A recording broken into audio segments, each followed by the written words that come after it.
Bismillahirrahmanirrahim. Assalamualaikum warahmatullahi wabarakatuh. Waalaikumsalam warahmatullahi wabarakatuh. Alhamdulillah hari ini kita dapat berkumpul dalam rangka diskusi menyampaikan apa yang sudah saya dapatkan selama kurang lebih 3 bulan pelatihan guru penggerak. Sebelumnya yang saya hormati Bapak Kepala Sekolah SDN Karangsatria 02, Bapak Prof. SPDM, dan rekan-rekan guru yang sudah berkenan hadir bersama saya di ruang kantor ini. Baik teman-teman, hari ini saya akan mencoba menyebarkan pemahaman dan penerapan pengalaman budaya positif. Ini adalah modul terakhir di rangkaian modul ke-1. Dan sebelum modul ini saya belajar tentang filosofi Ki Hajar Dewantara, nilai dan peran guru penggerak, dan terakhir kemarin yang kita bahas tentang visi. Konsep inti budaya positif. Pertama, perubahan paradigma belajar. Kedua, disiplin positif. Ketiga, nilai-nilai kebajikan. Keempat, kebutuhan dasar manusia. Kelima, motivasi perilaku manusia. Keenam, posisi kontrol guru. Ketujuh, keyakinan kelas. Dan terakhir, segitiga restitusi. Ini adalah hal-hal yang akan kita bahas selanjutnya. Yang pertama, pembelajaran dengan paradigma baru. Pembelajaran dengan paradigma baru merupakan pembelajaran yang dirancang berdasarkan prinsip pembelajaran berdiferensiasi, sehingga para peserta didik belajar sesuai kebutuhannya, berdasarkan tahap perkembangan sesuai teori psikologi modern untuk mewujudkan profil pelajar Pancasila sesuai dengan kurikulum merdeka yang sekarang sedang kita laksanakan. Selanjutnya, miskonsepsi tentang teori kontrol. Yang pertama, ilusi guru mengontrol murid. Ini biasa terjadi di dalam kelas, teman-teman. Kedua, ilusi bahwa semua penguatan positif, efektif, dan bermanfaat. Kita terkadang dalam hati ketika menegur siswa pasti punya perasaan, ini pasti berhasil, ini pasti efektif, ini pasti bermanfaat untuk anak didik kita yang melakukan kesalahan. Yang ketiga, ilusi bahwa kritik dan membuat rasa bersalah mampu menguatkan karakter. Tanpa disadari, kita di kelas kadang-kadang suka membuat anak murid itu merasa bersalah, yang menurut kita itu akan membentuk karakter dia. Tapi ternyata itu adalah hal yang salah. Terakhir, ilusi bahwa orang dewasa berhak memaksa. Terkadang kita di kelas pun melakukan pemaksaan-pemaksaan itu terhadap murid-murid kita tanpa kita sadari. Memaksa mereka untuk mengerjakan PR, memaksa mereka untuk mengerti dengan cepat apa yang kita jelaskan, memaksa mereka, menghukum mereka ketika mereka melakukan sebuah kesalahan. Selanjutnya, mengubah paradigma stimulus respon ke pendekatan teori kontrol. Stimulus respon ini adalah yang sudah biasa kita lakukan. Teori lama. Yang pertama, realita kebutuhan kita sama. Kita merasa bahwa satu anak didik dengan anak didik yang lain itu memiliki kebutuhan yang sama. Atau kita dengan guru, sesama rekan guru memiliki kebutuhan yang sama. Sedangkan teori kontrol, realiti atau kebutuhan itu berbeda. Satu sama lain kita memiliki perbedaan-perbedaan kebutuhan. Kedua, kita mencoba mengubah orang agar berpandangan sama dengan kita. Ini masa lalu. Selalu ketika kita ngobrol, kita berdiskusi, kita nyuruh anak, itu pasti kita merasa bahwa kita harus bisa mengubah pandangan dia. Cara belajar anak yang misalkan jalan-jalan tidak bisa diam, itu kita rubah sedemikian rupa sehingga dia mau belajar duduk diam di meja. Duduk diam di bangku di mejanya, tidak berjalan-jalan, tidak mengganggu temannya. Padahal ada beberapa model belajar anak yang mereka memang tidak bisa diam. Setiap orang memiliki gambaran berbeda.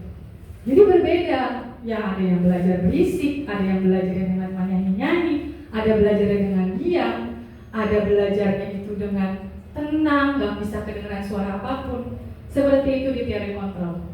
Selanjutnya yang ketiga yang sering kita lakukan adalah perilaku buruk dilihat sebagai suatu kesalahan. Ketika kita melihat anak murid kita itu salah di depan kelas, tidak sesuai dengan apa yang ada di bayangan kita, tidak sesuai dengan peraturan yang sudah kita buat, maka kita akan dengan mudahnya mengatakan bahwa anak murid kita ini salah. Seharusnya kita berusaha memahami pandangan orang lain tentang dunia. Tidak semuanya yang kita pandang baik, tidak semuanya yang kita pandang mampu dilakukan oleh orang, maka anak-anak akan mampu melakukannya. Keempat, orang lain bisa mengontrol saya. Contoh, misalkan kalau kepala sekolah menyuruh kita begini, tanpa kita sadari kita terkontrol oleh kepala sekolah. Kita tidak menanyakan alasannya, menyuruh kita seperti itu, kita tidak menanyakan apa manfaatnya ketika kita melaksanakan itu, kita ngejalanin aja. Artinya kita mudah dikontrol. Padahal seharusnya semua perilaku memiliki tujuan. Kelima, saya bisa mengontrol orang lain. Kita berdiri di depan kelas, di depan anak-anak, menyuruh anak-anak bersikap A, bersikap B, bersikap C, menyuruh anak-anak mengerjakan soal-soal yang kita kerjakan, menyuruh anak tidak berisik, menyuruh anak untuk ikuti peraturan yang ada. Ternyata itu adalah kontrol saya terhadap orang lain. Seharusnya hanya Anda yang bisa mengontrol diri. Jadi kalau anak itu nggak mau, ya jangan dipaksa. Kalau anak itu tidak mau melakukan, ya tidak boleh dipaksa. Berikan pandangan-pandangan. Tetap keputusan akhirnya ada pada orang lain. Pemaksaan ada pada saat bujukan. Tanpa disadari ketika kita membujuk, pasti di situ ada unsur pemaksaan. Harusnya kita berkolaborasi dan konsensus menciptakan pilihan-pilihan baru.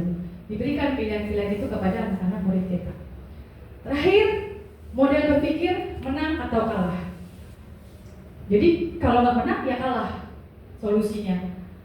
Keputusan akhirnya kalau nggak benar ya salah. Padahal seharusnya kita punya solusi itu adalah menang-menang. Yang lebih dikenal dengan win-win solution. Jadi harus adil. Seperti itu teman-teman. Selanjutnya yang akan kita bahas adalah tentang disiplin positif. Disiplin berasal dari kata disiplina yang artinya belajar. Disiplin mengacu pada disiplin diri yang memiliki tanggung jawab terhadap apa yang dilakukannya berdasarkan nilai-nilai yang diyakini. Disiplin positif merupakan salah satu cara penerapan disiplin yang bertujuan untuk menumbuhkan kesadaran serta memberdayakan peserta didik tanpa imbalan penghargaan, ancaman ataupun hukuman. Sebagai pendidik, tujuan kita adalah menciptakan peserta didik yang memiliki disiplin diri sehingga mereka berperilaku mengacu kepada nilai-nilai kebajikan universal dan memiliki motivasi intrinsik dalam perubahan perilaku ke arah yang lebih baik. Nah, menurut teman-teman nih, kalau kita bicara tentang disiplin, ini kan sangat dekat dengan kehidupan kita di kelas ataupun di sekolah. Menurut teman-teman, adakah cara membuat siswa-siswa kita ini disiplinnya itu tinggi? Adakah yang mau berpendapat? Silakan.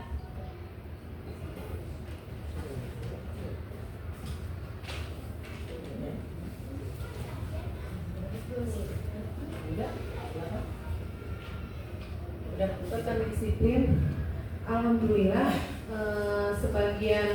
masih sebagian besar dari siswa-siswa kita anak-anak masih menerapkan kedisiplinan, terutama apabila bertemu dengan guru, baik bapak atau ibu guru di luar kelas, mereka memberikan salam, ucapan dan sikap yang ramah kepada guru dan teman-temannya. Terima kasih.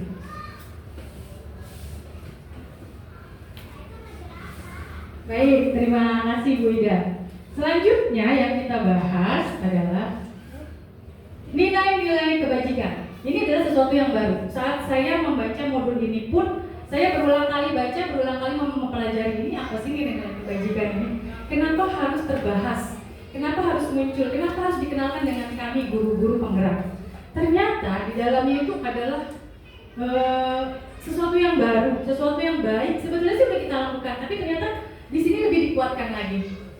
Contoh nilai kebajikan di institusi organisasi. Beberapa organisasi, beberapa lembaga sudah menerapkan tentang nilai-nilai kebajikan ini. Di sini saya ambil sampel ada 3. Kurikulum Merdeka kita menerapkan profil pelajar Pancasila.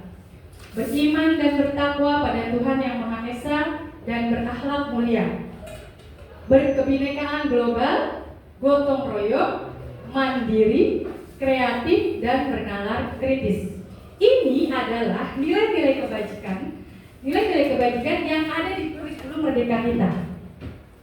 Lalu ada lagi sebuah program Ibu Primary, dia mengatakan bahwa nilai kebajikan yang ada di lembaga dia adalah toleransi, rasa hormat, integritas, mandiri, menghargai, antusias, empati, keingintahuan, kreativitas, kerjasama, percaya diri, dan komitmen. Banyak sekali nilai kebajikannya.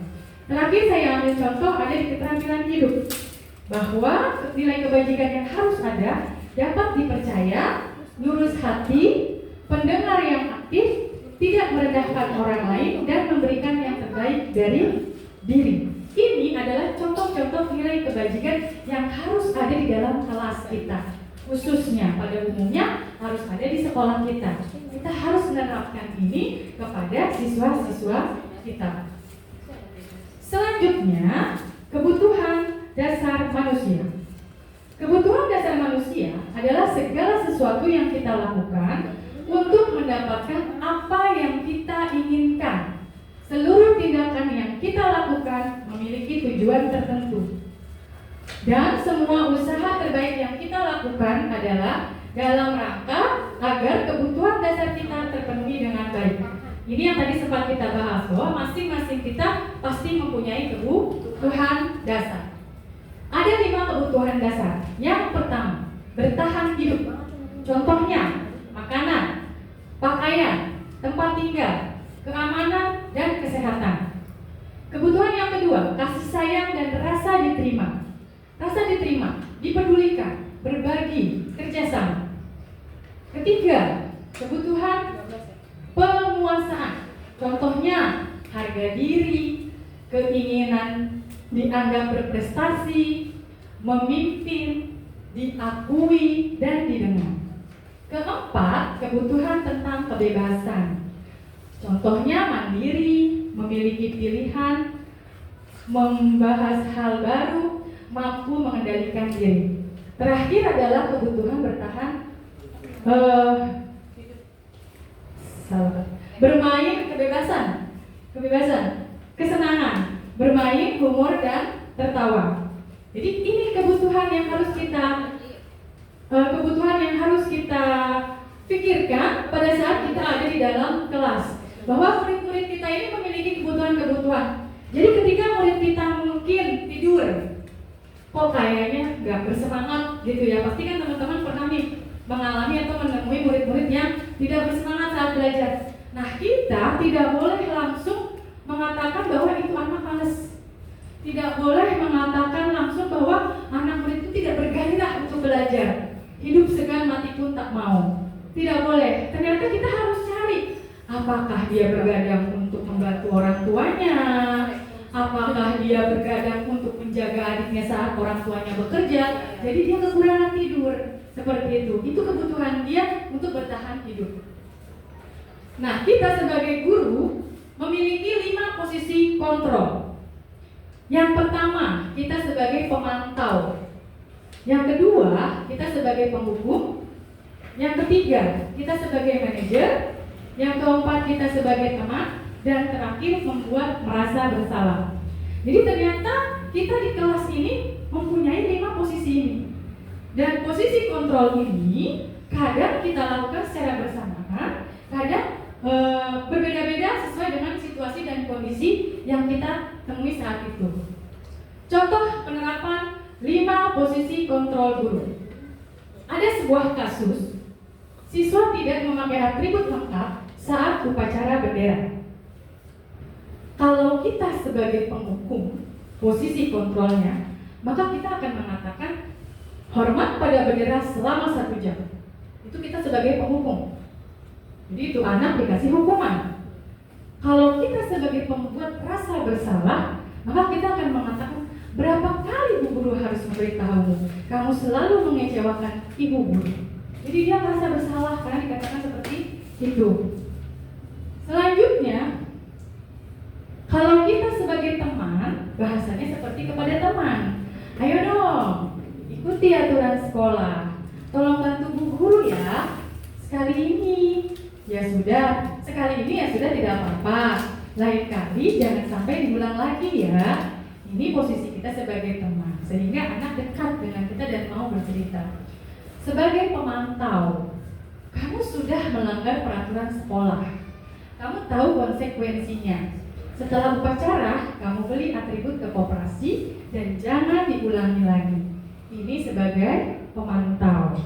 Terakhir, sebagai manajer. Selaku manajer, kita pasti akan banyak bertanya. Contohnya pertanyaannya, apakah kamu tahu kesalahanmu? Jadi anak itu akan mengakui dulu kesalahannya. Kira-kira bagaimana kamu memperbaiki kesalahanmu? Di sini kontrol kita sebagai manajer saat anak bermasalah, saat anak melanggar peraturan, ini yang harus kita lakukan. Contohnya sekarang, kalau ada kalimat seperti ini, saya kecewa sekali dengan kamu. Ini kira-kira kita sedang berposisi sebagai apa? Pemantau kah? Temankah? Manajer? Pembuat rasa bersalah? Atau penghukum? Rasa bersalah. Karena kita sudah mengungkapkan kita punya kecewa, jadi anak itu langsung yang, ya gua salah nih, gitu ya. Nah, ada lagi nih. Ayolah, lakukan demi ibu guru ya. Teman, oke. Itu tadi 2 contoh. Terakhir, belum terakhir, satu di atas terakhir, kita akan bicara tentang keyakinan kelas. Ini yang sangat-sangat krusial. Ini sangat penting kita karena aktornya langsung. Keyakinan kelas. Mengapa keyakinan kelas? Bukan peraturan kelas. Ada yang bisa bantu? Mungkin sharing. Kenapa peraturan bukan keyakinan? Supaya lebih, kalau keyakinan tuh mungkin supaya mereka lebih sepakat. Jadi keyakinan yang mereka yakini lah. Kalau peraturan kan pasti dibuat lebih ke kitanya gitu ya, ke peraturan. Tapi kalau keyakinan kayaknya kesepakatan ya. Lebih percaya, jadi lebih tahu lah gitu. Oke. Terima kasih Bu Vega dan Bu Ani. Ya, betul sekali ya. Kita coba cek. Sebelum ini, kalau peraturan teman-teman biasanya kalimatnya seperti apa? Peraturan sekolah kita Tidak dilarang. Dilarang datang terlambat. Harus tepat waktu. Dilarang menggunakan sepatu berwarna hijau misalkan ya. Dilarang, jangan. Jadi kalimat-kalimat negatif yang ada di dalam sebuah peraturan biasanya adanya adalah kalimat-kalimat negatif. Sedangkan keyakinan kelas bersifat abstrak, berupa pernyataan universal dibuat dalam pernyataan positif. Sedikit kata agar mudah diingat, sesuai kondisi kelas, semua warga kelas atau sekolah dilibatkan. Jadi kesepakatan kelas yang kita buat di kelas itu kita upayakan bentuknya menjadi sebuah keyakinan kelas dengan nilai-nilai kebajikan. Jadi contohnya saja seperti ini. Tadi kan ada tuh nilai-nilai kebajikan, rasa ingin tahu, disiplin, jujur, itu semua nilai kebajikan. Nah, ketika ada peraturan tidak boleh datang terlambat, kira-kira kalau dibuat menjadi sebuah keyakinan kelas atau keyakinan sekolah, satu kata ketika tidak boleh terlambat, kira-kira apa? Keyakinan kelas, nilai kebajikan yang muncul yang harus siswa-siswa itu pahami, siswa-siswa itu lakukan. Kira-kira apa teman-teman? Datang tepat waktu. Datang tepat waktu. Jadi kalimatnya tidak panjang. Atau bisa kita katakan nilai kebajikan yang lain, disiplin. Gitu. Terus misalkan lagi nih, kalau misalkan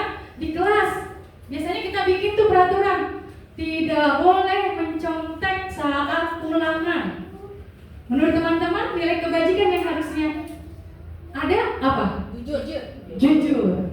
Kita tuliskan jujur keyakinan. Jadi terbayang oleh anak-anak, tertanam di hatinya. Satu lagi, misalkan peraturan kelasnya tidak boleh bertengkar. Kira-kira nilai kebajikannya apa? Saling menyayangi, saling menghargai, saling menghormati. Jadi kita rubah sekarang. Ternyata peraturan yang kita buat seperti itu tidak terlalu berdampak selama ini kepada anak-anak. Maka kita sesuaikan dengan nilai-nilai kebajikan yang seharusnya dimiliki. Dia nantinya sampai dengan hidup dia sekian lama lagi ke depan, 15 tahun lagi, 10 tahun lagi, mereka tertanam nilai-nilai kebajikan itu. Jujur, saling sayang, toleransi, dan lain sebagainya. Terakhir, kita akan membahas yang namanya segitiga restitusi. Ini juga sebuah hal baru yang saya dengar saat pelatihan. Jadi segitiga restitusi ini adalah sebuah proses dialog yang dijalankan oleh guru agar dapat menghasilkan murid yang mandiri dan bertanggung jawab. Namanya segitiga restitusi. Dulu dengarnya di pelajaran matematika, tapi ternyata dianalogikan untuk kita guru menyelesaikan masalah. Dan ini bisa kita tularkan kepada orang tua siswa juga. Kadang-kadang kan kalau ada siswa yang melakukan sebuah kesalahan, kita langsung menjudge anak itu, menghukum anak itu. Sama orang tua juga gitu.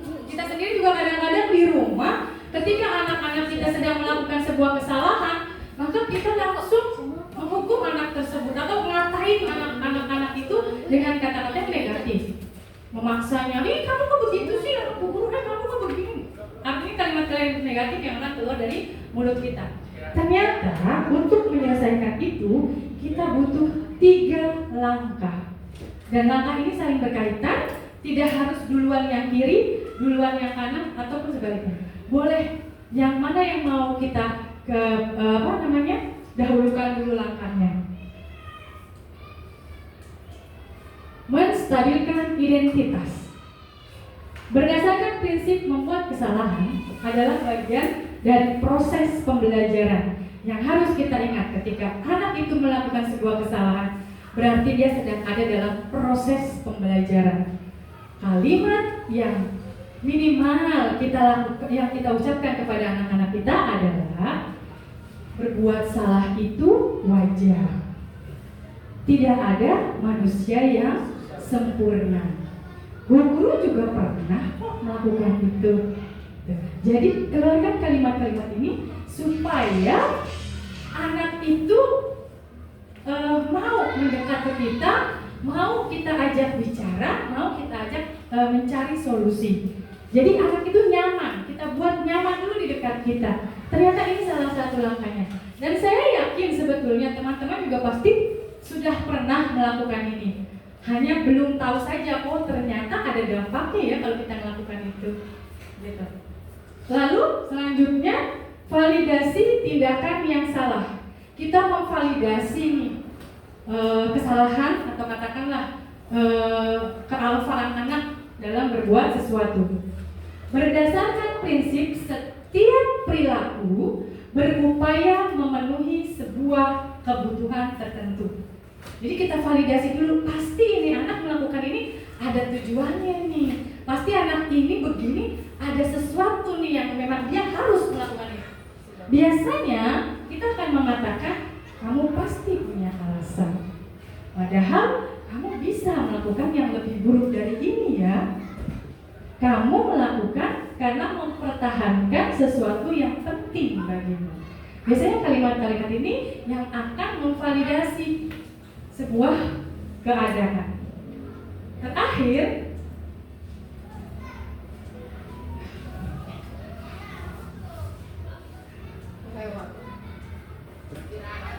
adalah menanyakan keyakinan. Menanyakan keyakinan ini berdasarkan prinsip teori kontrol bahwa pada dasarnya kita termotivasi secara intrinsik. Kalimat yang biasa kita tanyakan adalah apa keyakinan kelas kita. Jadi anak-anak itu udah tahu, oh kita punya kesepakatan kelas, keyakinan kelas kita tuh apa aja. Jadi ketika mereka melakukan kesalahan, mereka akan tahu, oh iya saya sudah melanggar keyakinan kelas kita tentang disiplin, tentang jujur. Mereka akan bisa menjawab dengan sendirinya. Nilai-nilai apa yang telah disepakati? Nanti dia jawab. Ketika dia sudah menjawab, maka kita arahkan. Nah, berarti apa yang sudah dilanggar? Terakhir mungkin kamu ingin menjadi orang seperti apa? Itu adalah keyakinan untuk anak kita yakinkan. Seperti itu teman-teman. Jadi saya yakin di kelas kita sudah jadi guru lama belasan bahkan mungkin puluhan tahun. Saya yakin teman-teman pasti sudah pernah melakukan hal tersebut di kelas, tapi tidak tahu istilahnya. Saya pun baru mengenal saat saya sudah masuk ke dalam guru penggerak ini, pelatihannya. Jadi materi-materinya itu luar biasa sebetulnya, sangat dalam, sangat banyak yang memang sesuai dengan apa yang kita alami di kelas ataupun di sekolah. Terakhir, dalam penerapan program disiplin positif, hendaknya guru memiliki standar kepribadian, profesional, dan sosial yang baik, di mana guru mampu merefleksi dirinya dalam posisi kontrol saat ini. Bagaimana perjalanan dirinya sebagai AMO atau manajer yang menuntun murid-murid menjadi insan yang mandiri, merdeka, dan bertanggung jawab. Ini adalah kalimat yang dikatakan dalam Standar Nasional Pendidikan. Jadi demikian hari ini diskusi kita, semoga bermanfaat. Assalamualaikum warahmatullahi wabarakatuh. Waalaikumsalam warahmatullahi wabarakatuh. Kira-kira ada yang mau didiskusikan nggak teman-teman? Sharing gitu di kelas pernah ada kejadian apa? Terus bagaimana teman-teman mencari solusinya, memecahkannya bersama, ataukah pernah ketika ada sebuah kejadian terus kita melibatkan guru lain gitu? Boleh lebih ke pertanyaan nggak sih Kak? Boleh.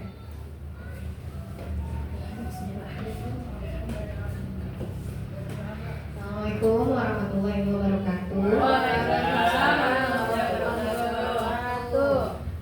Saya tertarik tadi yang dijelaskan oleh Bu Ani tentang keyakinan kelas.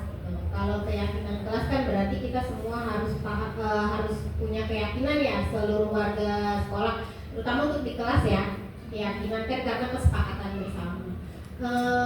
Gimana nih caranya? Saya mau bertanya, mungkin Bu Ani lebih paham.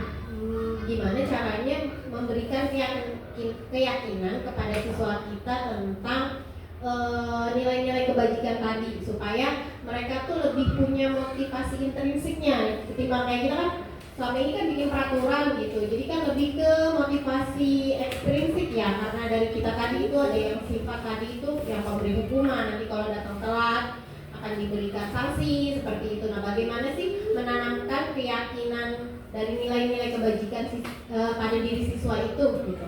Terima kasih Bu. Baik, terima kasih Bu Ega. Pengalaman saya kemarin itu, karena ini ada sesuatu yang baru buat saya juga. Saya coba nih menerapkan ke kelas. Saya tanya anak-anak saya ngajar kelas 4 ya. Kosakata mereka tentang keyakinan kelas, nilai-nilai kebajikan, itu kan asing juga gitu buat mereka. Jadi saya memberikan kalimat itu kepada siswa-siswa saya. Yuk kita coba list, guru tulis di papan tulis, apa sih yang udah diajarkan sama orang tua kalian di rumah. Saya pancing pertama begitu.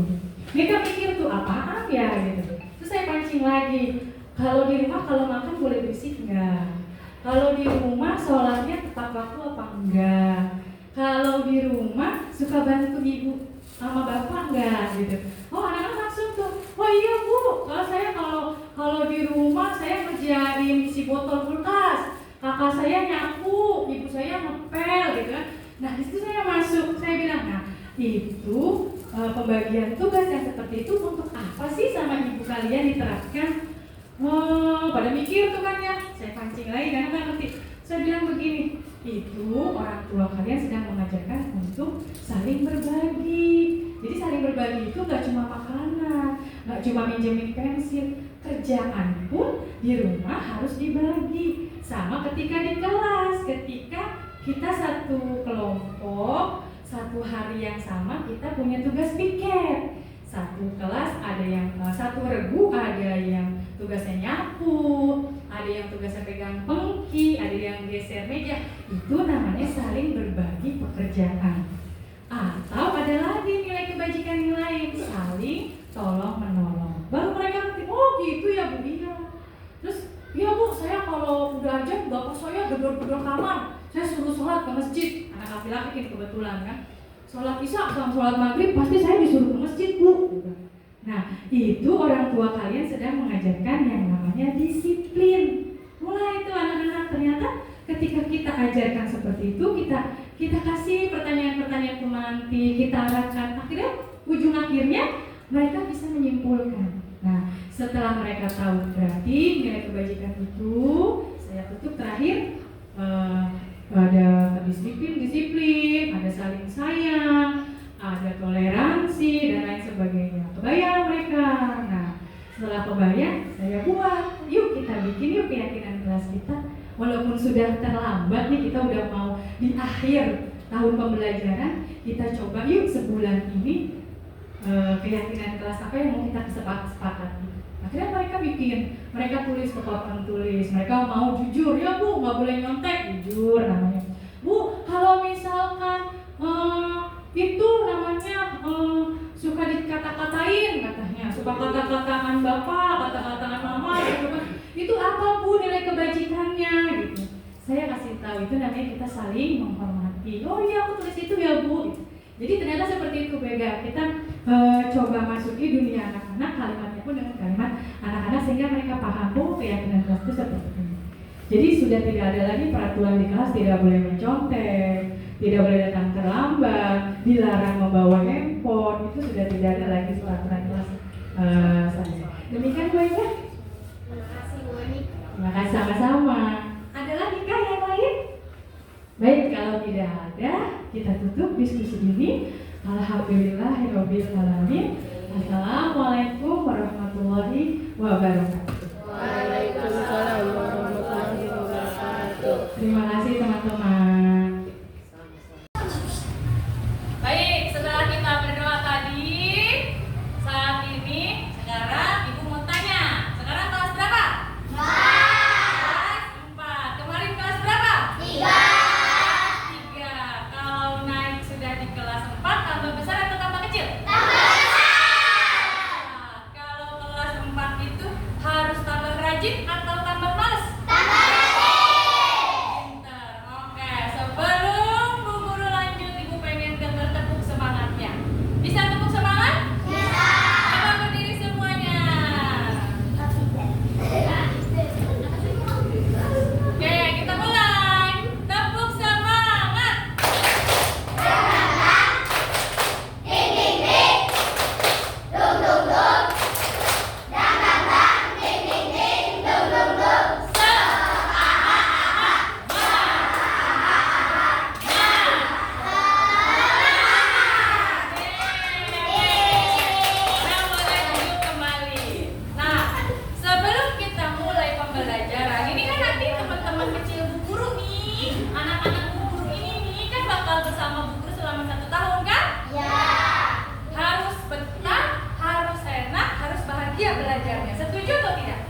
itu peraturannya dulu.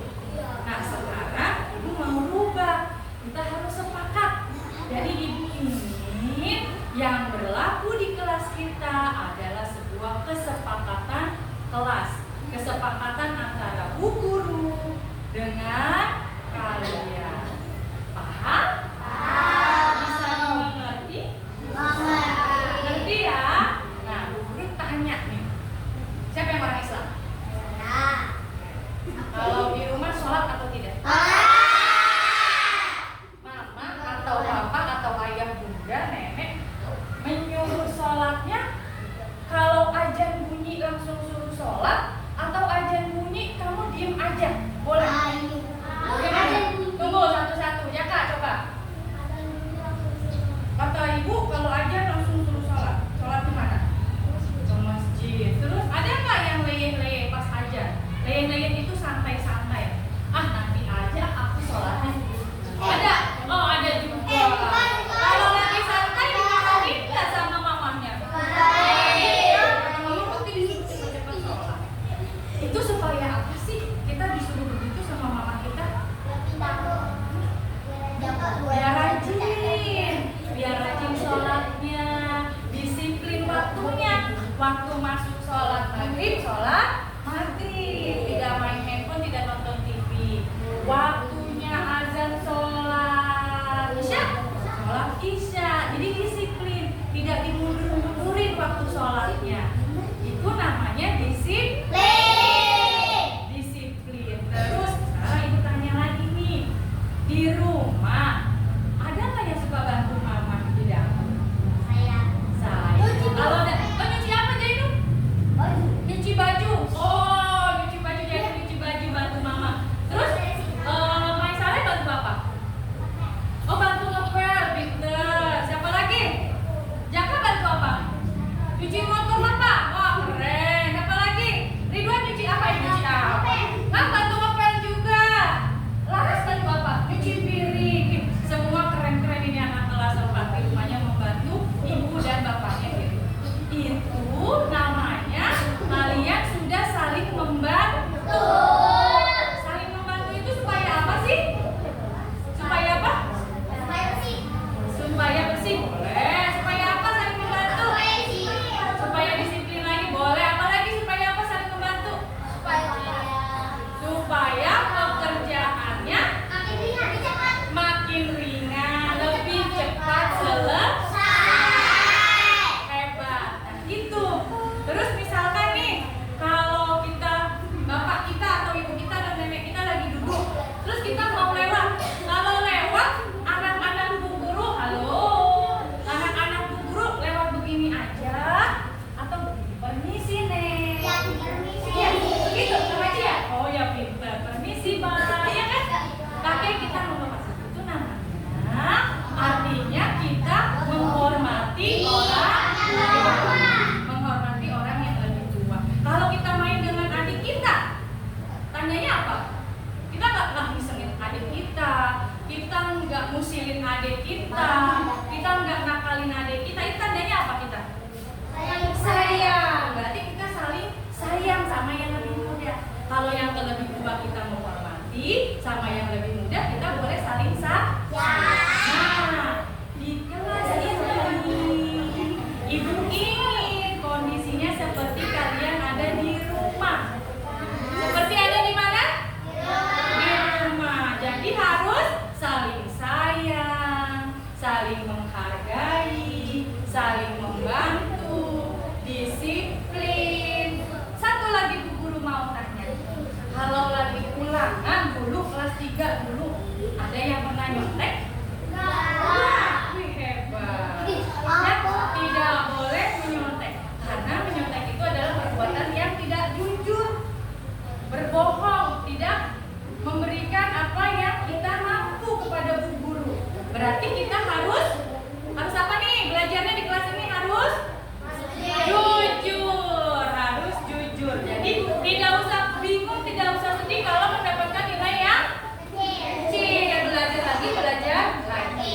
Oke, sekarang ibu akan memberikan kertas, tempel, buat dituliskan di papan tulis menurut anak-anak 1 tahun ini yang tadi tuh yang ada jujur, disiplin, saling sayang, saling menghargai, perlu nggak? Kalau perlu, anak-anak boleh tuliskan di kertas itu. Mengerti kah? Mengerti kah? Ibu ulang sekali lagi. Ibu nanti akan bagikan kertas tempel dan istilah tidak boleh bercanda. Nah seperti ini. Kalau ibu sedang mau bicara di depan kelas, boleh nggak begitu? Itu namanya tidak menghormati orang yang sedang berbicara. Nah, ya, oke. Nanti ibu kasih kertas tempelnya. Anak-anak tuliskan di situ mau seperti apa kesepakatan kelasnya.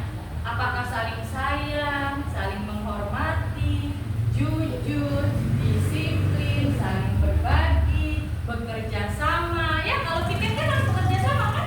Ya. Nanti anak-anak boleh tuliskan seperti itu di kertas. Sekarang ibu kasih waktu untuk mengambil pulpen. Ayo, habis ambil pulpen kembali ke tempat.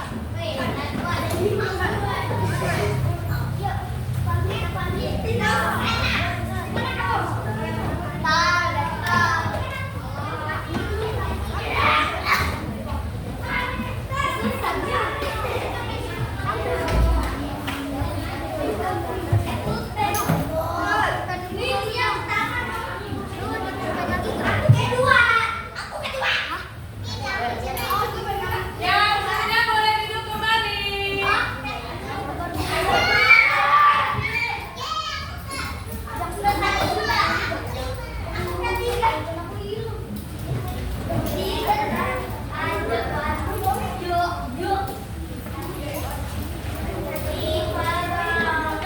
Sudah, ayo duduk kembali. Duduk kembali, duduk kembali.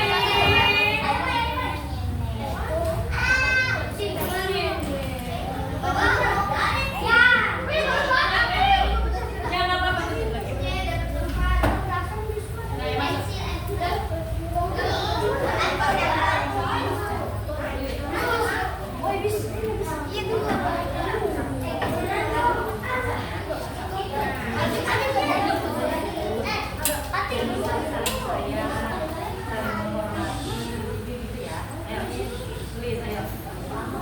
Satu saja yang ditulis, jangan semua. Jangan semua, satu saja. Tapi seperti tidak cukup. Duduk nak, duduk. Iya, yang nempel buat ditempel di papan tulis ya. Jadi jangan kebalik tulisnya. Kayak betul. Seperti dulu. Kelas 3 dulu kan pernah juga tulis di kertas tempel kok. Ayo, siap. Jangan dibalik. Ini di sini, yang masih di sini. Yang ada tempelannya di depan. Biar nanti bisa ditempel di papan tulis. Iya, Jihan nggak masuk. Ayo tulis dong. Udah, nggak boleh ayo.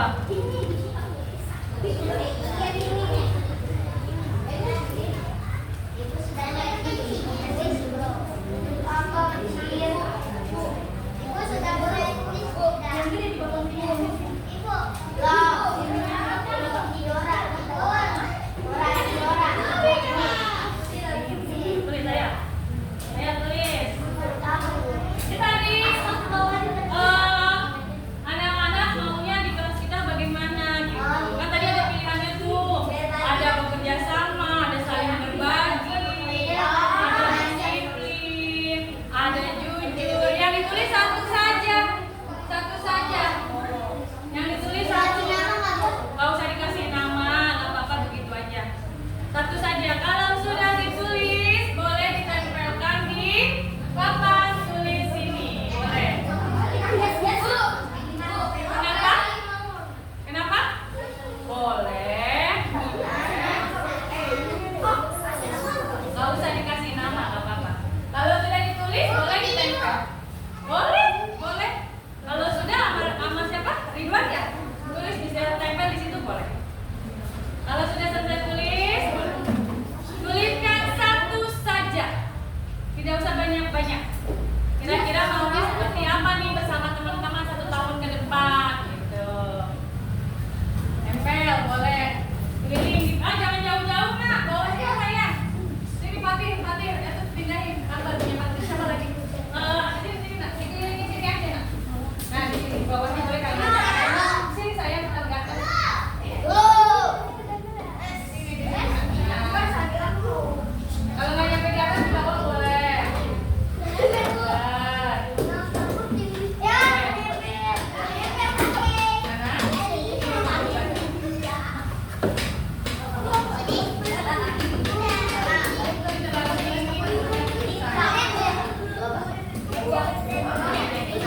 Berbagi-bagilah bekalnya sedikit. Kalau ada teman yang lupa membawa tempat pensil, pinjamkan pensilnya.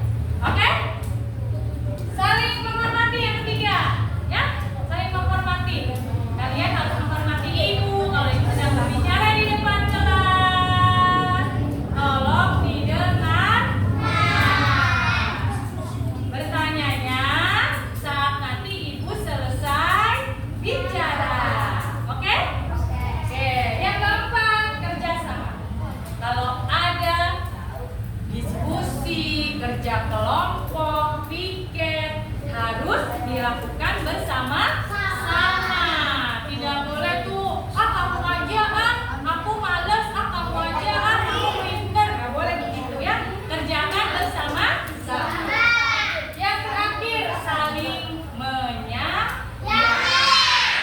Jadi semua ini di dalam kelas bersaudara, saling sayang ya, harus saling sayang, saling baik ya, tidak boleh mencela, tidak boleh berantem, nggak boleh tuh ngata-ngatain. Ibu tanya sekarang, apakah anak kelas 4A setuju dengan keyakinan kelas ini? Sekali lagi, apakah setuju? Nah, bisakah kita melaksanakannya? Insya Allah. Baiklah kalau begitu. Diskusi kita tentang keyakinan kelas sudah selesai.